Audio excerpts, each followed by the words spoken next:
Selamat pagi, Assalamualaikum warahmatullahi wabarakatuh. Saya Diah Kusumawati, dosen dari Departemen Pendidikan Biologi. Saya ingin menjelaskan beberapa alat yang biasa digunakan dalam kegiatan praktikum biologi molekuler ataupun kegiatan praktikum genetika molekuler.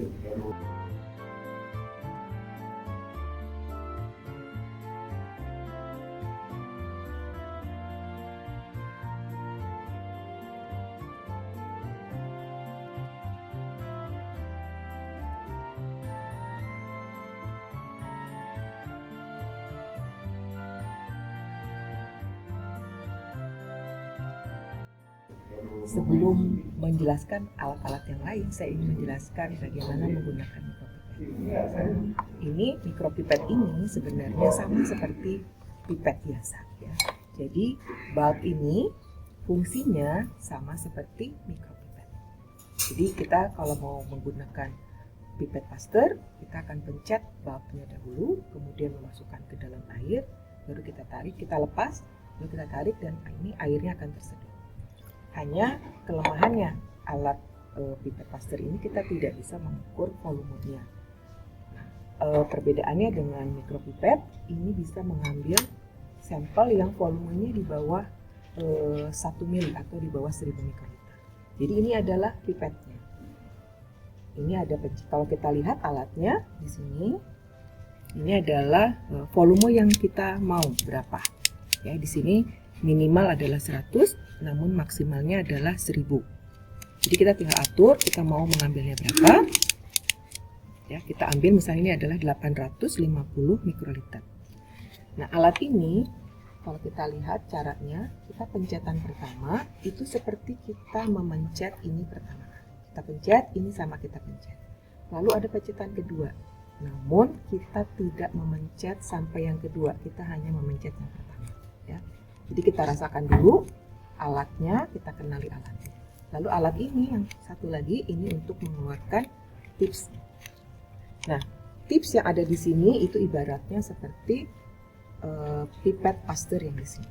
Ya. Pipetnya itu akan bergantung dengan jenis pipetnya. Untuk yang ukuran 1000, maka kita menggunakan yang besar, ya, tipsnya. Nah, kita tinggal gunakan. Kemudian kita bisa ambil, pencet sampai pencetan pertama, kemudian kita masukkan ke sampelnya, kita lepas perlahan-lahan. Ini tidak boleh ada udara di sini, nggak boleh ada udara. Misalnya saya ambil begini, ini nggak boleh. Kalau seperti ini berarti tidak valid, ya, volumenya tidak akan sama. Jadi harus kita keluarkan lagi. Kita ambil, lalu kalau kita mau keluarkan kita tinggal pencet, namun hanya di pencetan pertama juga. Kalau masih ada sisa baru tekan, tapi ingat jangan menyelepas pencetannya ini di dalam volume, karena di dalam cairan, karena kalau kita lepas di sini ya akan ketarik lagi. Jadi setelah dilepaskan, lalu kita keluarkan, baru kita pelan-pelan lepaskan, ya, supaya sampelnya tidak keluar. Oke. Nah, ini biasanya kalau kita mau melakukan molekuler sekali pakai itu sekali, ya. Jadi ini adalah alat. Nah, selanjutnya di sini ada alat yang lain. Di sini ada alat timbangan seperti biasa. Kita akan bisa menimbang sampel yang mau kita pakai. Misalnya kita mau menimbang 1 mg atau berapa, kita timbang saja. Kita terak dulu, lalu kita tinggal timbang. Oke. Misalnya kita pakai 50, ya.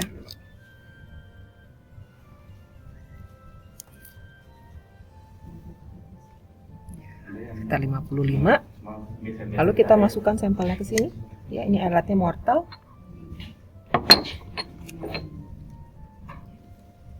Kemudian sampel ini yang sudah steril, kita tambahkan buffer. Nah, ini buffer ekstraksinya.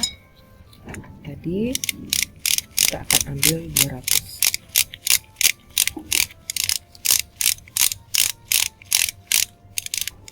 Ini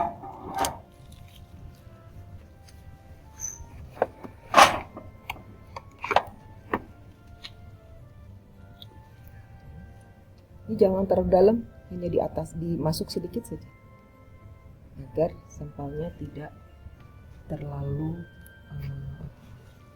agar sampel yang diambilnya atau larut yang diambilnya itu valid. Nah, ini fungsinya mortal ya seperti buat ulekan, kita bisa mengulek sambal. Ini adalah tahapan proses isolasi DNA. Ini kita bisa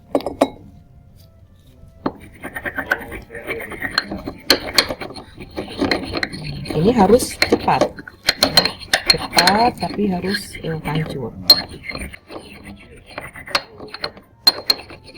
Sambil kalau cara menguleknya sambil kita gesek-gesekkan ke pinggirnya.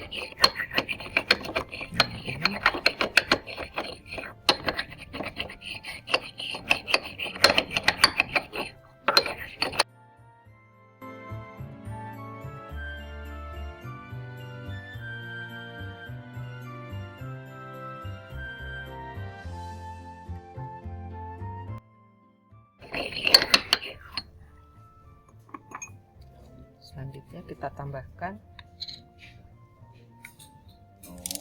sampai 1000 mikro.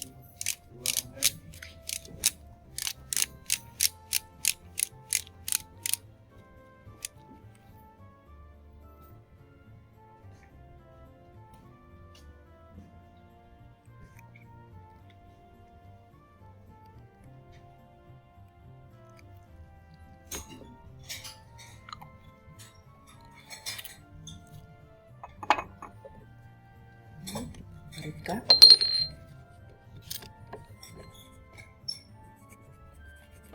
bilas-bilas.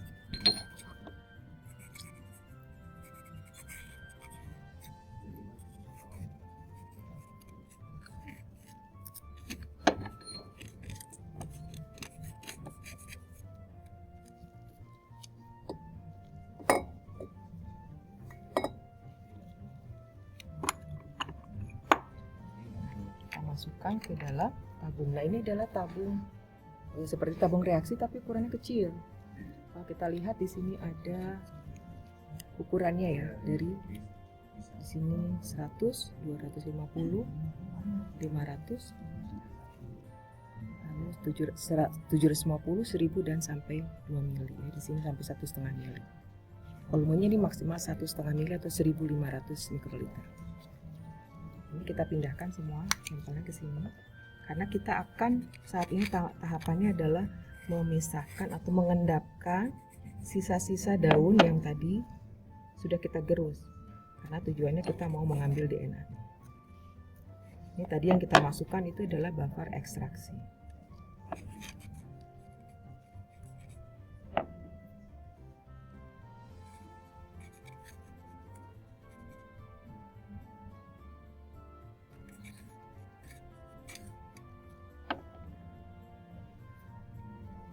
Pusatnya.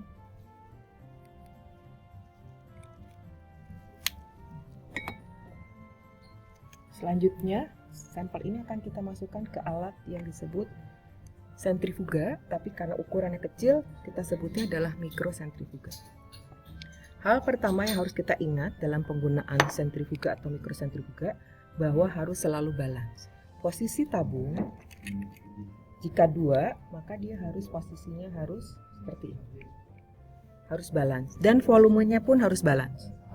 Jika 3, berarti kita akan cari posisi yang seperti ini, maka balance. Dan ingat, volumenya pun harus balance ya.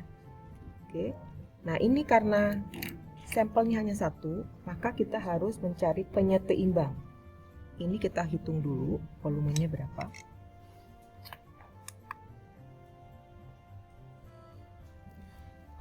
Lalu kita timbang ya, dan kita tare. Nah, baru kita tambahkan sampel kita ke sini.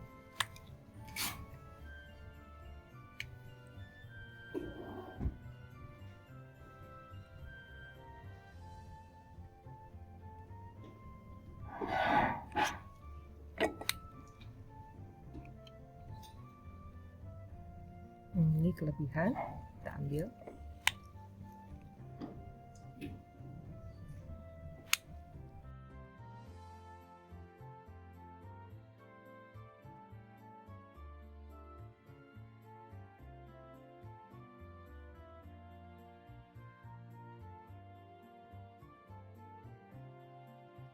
Anggap saja ya, karena tinggal sedikit. Kemudian kita masukkan ke sini.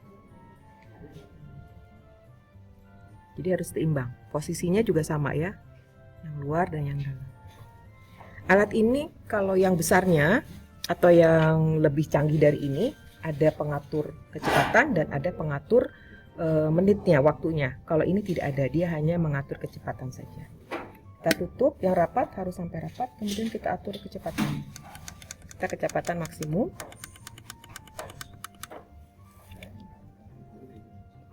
Lalu nanti di setting ini di 5 menit ya. Jadi kita nyalakan dulu, kemudian tinggal start. Ini sudah 12.000 rpm. Ini kecepatan maksimum alat ini hanya 12.000 rpm.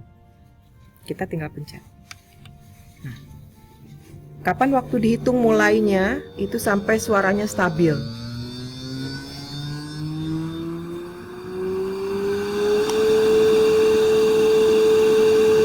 Suaranya sudah mulai stabil, kita hitung 5 menit dari sekarang.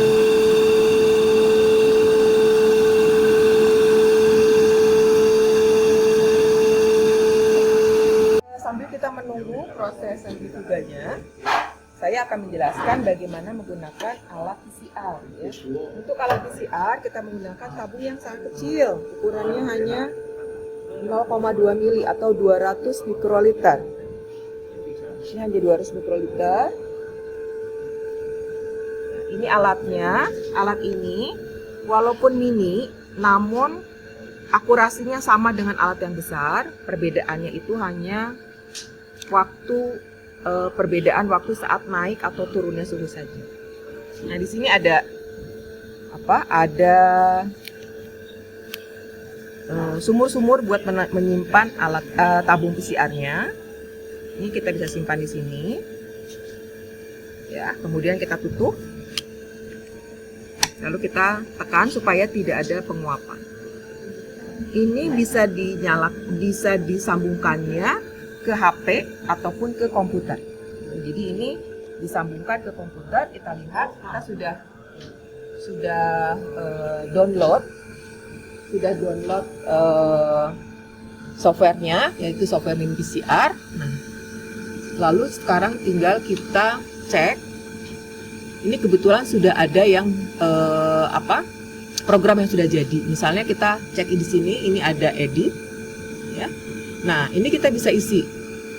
Kita tulis programnya apa, kemudian kita isi dulu program PCR-nya. Jadi di sini ada inisial denaturasi, jadi awalan supaya memastikan semua fragmen DNA-nya itu terdenaturasi. Kita susun berapa suhunya, berapa waktunya, kemudian ini kita masuk ke siklus. Mau siklusnya berapa kali? Misalnya 35 kali, kita isi 35 di sini. Atau 30 misalnya. Kemudian isi program PCR-nya, yaitu denaturasinya berapa, waktunya berapa, annealing berapa derajat, waktunya berapa detik, extensionnya berapa, lalu final extensionnya berapa. Jadi setelah selesai siklus di sini, siklus 20-30 siklus, maka akan masuk ke final extension. Tujuannya adalah memastikan semua yang belum terpolimerisasi, ya. Selanjutnya kita save atau mau save run. Kita anggap karena sampel sudah kita masukkan ke sini, berarti tinggal save run. Nah, ini dia akan mulai.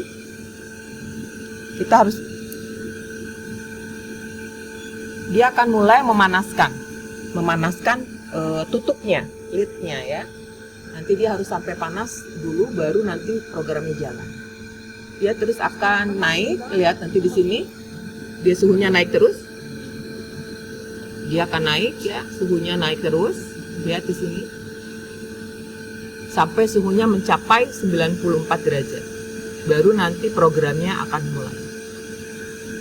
Oke, kita kembali ke sambil menunggu alat PCR ini bekerja.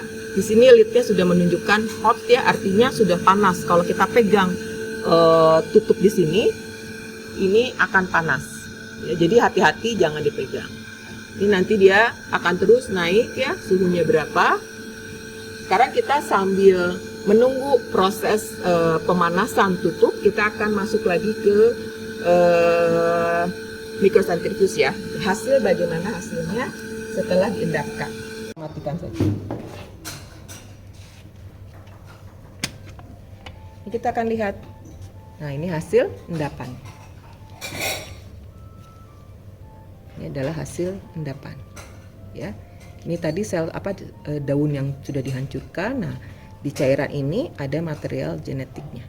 DNA, RNA dan lain sebagainya, ya. Kita akan pindahkan sampelnya ke dalam tabung yang baru. Ini kita harus ganti.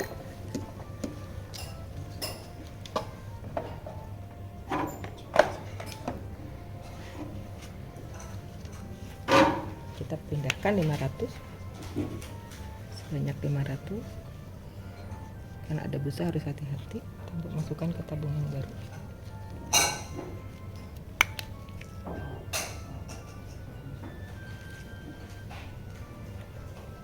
Kemudian satunya lagi kita pindahkan dulu. Hati-hati jangan terbawa endapannya, jangan kebawa endapannya.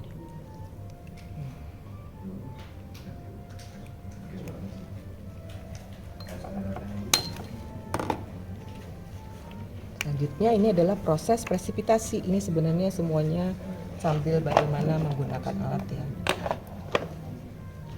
Kita tambahkan isopropanol sebanyak 1 ml. Jadi kita akan lihat, mudah-mudahan terlihat benang-benang DNA-nya.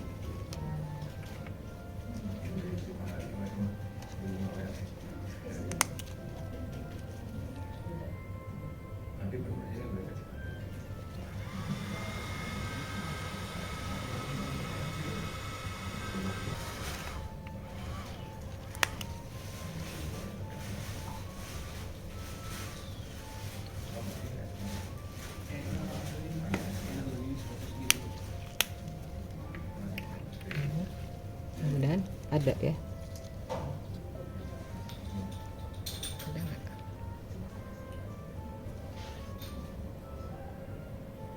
Sayangnya terlalu halus ya, mungkin terlalu terlihatan ya. Tapi kalau misalnya DNA-nya nanti kita simpan dulu di suhu rendah ya, nanti itu akan ada. Nah, tapi namun ini hanya prinsipnya saja bagaimana kita bisa menggunakan peralatan ini. Ya, jadi tujuannya adalah alat ini hanya untuk mengendapkan sampel. Ya. Nah, kita kembali lagi di sini. Nah, lihat di sini. Dia sudah mulai masuk ya.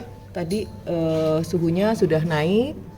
Dia sudah masuk sudah mulai DNA-nya kopi. Sudah ada 2 kopi ya. Di sini hanya simulasi saja bahwa ini adalah saat ini sudah masuk ke siklus yang kedua dan sedang melakukan extension. Nah, ini nanti tinggal menunggu saja sampai selesai. Nanti kalau sudah selesai, kita tinggal mematikan alatnya. Kemudian setelah dimatikan, ini kita ambil sampelnya untuk melihat hasil isolasi DNA ataupun hasil PCR. Kita menggunakan alat ini. Nah, ini ada alat lagi, alat untuk elektroforesis namanya, yaitu memisahkan fragmen molekul atau fragmen DNA atau protein berdasarkan berat molekulnya dan berdasarkan panjangnya, gitu, dan juga berdasarkan muatannya. Kita tahu bahwa DNA itu muatannya negatif. Jadi ini tuh tinggal kita masukkan agar yang sudah jadi agarnya kita simpan di sini. Ini ada semacam sisir yang tujuannya nanti untuk membuat sumur. Ini tinggal kita simpan di sini. Lalu kita buat agarnya. Ya. Lalu kalau agarnya sudah ada, kita tinggal tuang agarnya ke sini. Tunggu sampai dia menjadi agar yang nanti ada sumurnya. Kalau sudah ada, kita masukkan ke sini. Ya, alat ini nanti sekaligus bisa merunning sampel, ya, kemudian bisa melihat nya juga karena di bawahnya sudah ada UV-nya. Jadi kalau kita lihat di sini, ini sudah ada UV-nya. Kalau kita nyalakan, Oh, maaf. Namun harus ada buffernya gitu ya. Jadi kalau ini kita nyalakan semuanya, nanti di sini dia ada UV-nya, mau ada UV-nya, nah kelihatan warna biru, itu artinya UV-nya nyala. Nah ini terlihat. Jadi nanti kita lihat ya untuk sampelnya, nanti harus dimasukkan dulu buffer, lalu kita nyalakan untuk melihat proses perjalanan atau separasi dari molekul DNA. Nanti ini bisa langsung dilihat. Kalau di suhu terang, di tempat yang terang tidak akan bisa dilihat. Kita harus ke ruangan gelap, tapi alat ini sudah ada packingannya, ada alat ruang gelapnya. Kita tinggal pasang di sini, maka nanti di bagian dalam itu akan terlihat kalau kita nyalakan. Hanya ini kan belum ada sampelnya ya, nanti kita akan simulasikan bagaimana hasil dari elektroforesis.